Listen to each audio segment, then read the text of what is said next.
देव का आशीर्वाद है। यहाँ आने के लिए 3 बार रिजर्वेशन हुआ और 2 बार कैंसिल हुआ। 28 तारीख का आने का था, लेकिन भोपाल से भिलाई आते समय ट्रेन से मिडिल बर्थ से नीचे गिर गया, तबीयत गड़बड़ हुई। फिर 1 तारीख का रिजर्वेशन था, महापूज्य महाराज श्री के आदेश आया कि 4 को आओ। गुरु का आशीर्वाद रहता है। ये भी मैंने बिना विलंब किए रिजर्वेशन कैंसिल करा के 3 तारीख का कराया।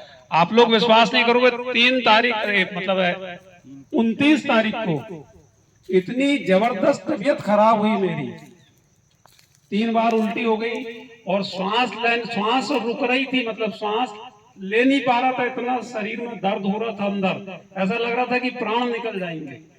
और जो महाराज जी ने यहाँ 4 दिन ध्यान कराया, ममता, समता, निर्भयता और क्षमता का वहां 3 दिन मैंने प्रयोग किया।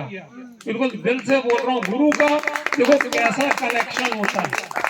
जैसे ही वो तकलीफ हुई और सांस रुकने लगी, तकलीफ होने लगी, तो सामने जो देवी खड़ी थी, पहले सबसे उत्तम क्षमा की बहुत सताया मैंने, इतने दिन रह के उत्तम क्षमा कर दो, नहीं मालूम पर्याय रहेगी कि नहीं। और जगत के जीवों से सबसे उत्तम क्षमा के ही भाव चल रहे थे उस समय, और अरिहंत शुद्ध अरिहंत, और ऐसा लग रहा था कि प्रभु अब क्या होगा, मतलब कैसी शक्ति दे दो मुझे, मेरे में क्षमता आ जाए कि मैं ऐसे समय आपको स्मरण में रखूं और अपनी आत्मा का ध्यान करूं, बस यही भावना चल रही थी। और हमारे यहाँ वो बोली कि अमृत धारा, बोले आचार्य विद्यासागर जी ने कहे कि 100 बीमारी का एक इलाज है, उसने 1 चम्मच अमृत धारा दी, तब मेरे को सांस लेने में थोड़ी सी सुविधा हुई। और उसके बाद फिर मतलब 2 दिन तक इतनी कमजोरी थी, तो समता भी आई, ममता भी आई, और वहां निर्भयता हुई।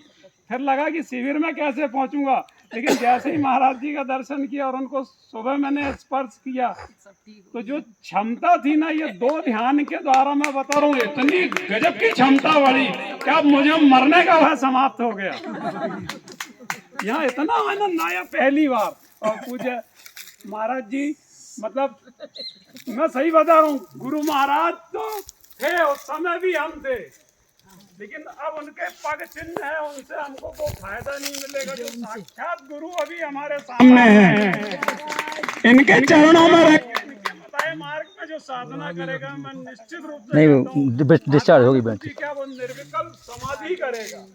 बस मेरी यही भावना कि गुरुदेव के चरणों में रह के ही मैं इनकी आज्ञा में चलूं और एक दिन समाधि को प्राप्त करूं, इन्हीं मंगल भावनों से। बोलो गुरु महाराज।